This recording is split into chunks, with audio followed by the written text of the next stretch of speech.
Hey, what's going on guys? Welcome back to another Smithing Master video.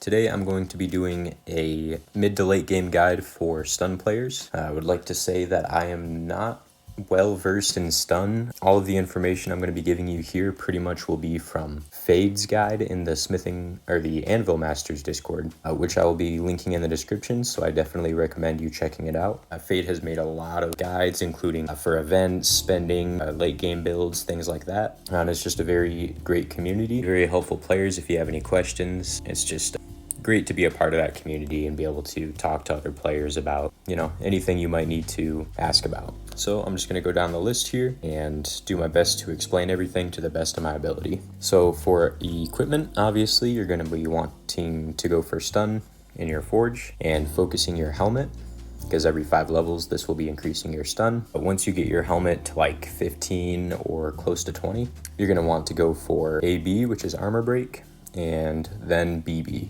for block break. These will just help you do a little bit of extra damage because stun doesn't actually do any damage.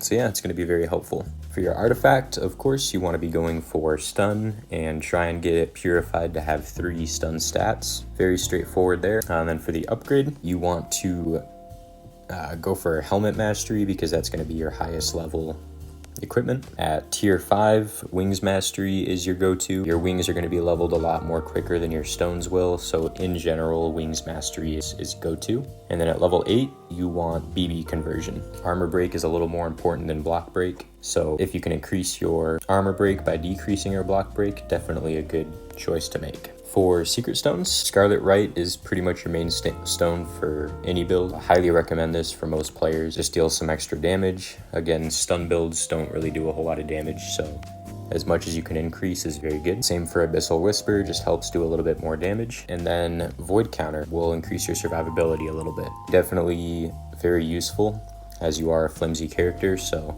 aside from doing damage, if you can increase your survivability, very important stone to have. If you're in my case and you don't have it, you could go for a resistance stone. So Sanctuary is probably your go-to, gives you CMB res, and then maybe doing something like, whatever else you can do to deal a little bit more damage. Looks like I don't have very much like that right here. But yeah, if you can run Void Counter, go for it. If not, Astute Mind is not a bad stone. You can get that damage reduction.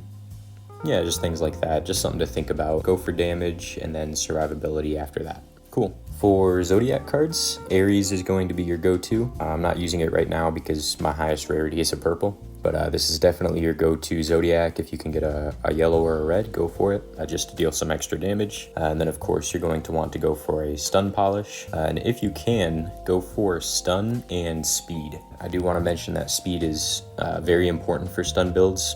If you have a higher speed than your opponent, you can attack first, and if you can trigger stun on your first attack, then you can get your opponent into a stun lock, which would be very nice for survivability against CMB bosses and crit bosses, things like that. If they can't attack you, they can't do any damage, so high speed is definitely pretty important for stun builds. Cool. For pets, Flamehorn is arguably the best SS pet you can get.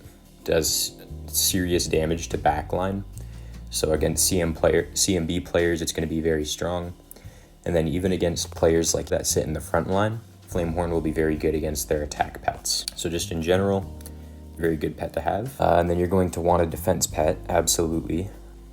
Stun is not going to be a tank. You want to keep your stun character alive, so you can run Ursine or Meowth if you have mythicals. Meowth is a very good bet. I think in general Ursine is better, but Meowth can increase your speed. And like I mentioned earlier, speed is very important for stun so that you can stun lock your opponent. So Meowth is a great pet to use. Yeah, and then of course if you can get any extraordinary pets, then Gecko is going to be great. And pets like Margaret or Azure Angel, just to do as much damage as you possibly can. And for mythical, Flora, just a very solid attack pet to go along with your Flamehorn. She does really good against players. She can poison, and ER cannot actually block poison, which is very great. And then she just does very solid damage against bosses. So good for PVE. So just to generalize, you want to have a defense pet and 2 attack pets. If you can, go for Ursine or Meowth for defense. And then for attack, go for Flamehorn, Flora, and then whatever you can get for SSS. If you can swap out your Flora for a Margaret or a Zur, that's what I recommend. Cool. For treasure, for your Orb Temple, Raging Gale is going to be your best bet just to increase your HP.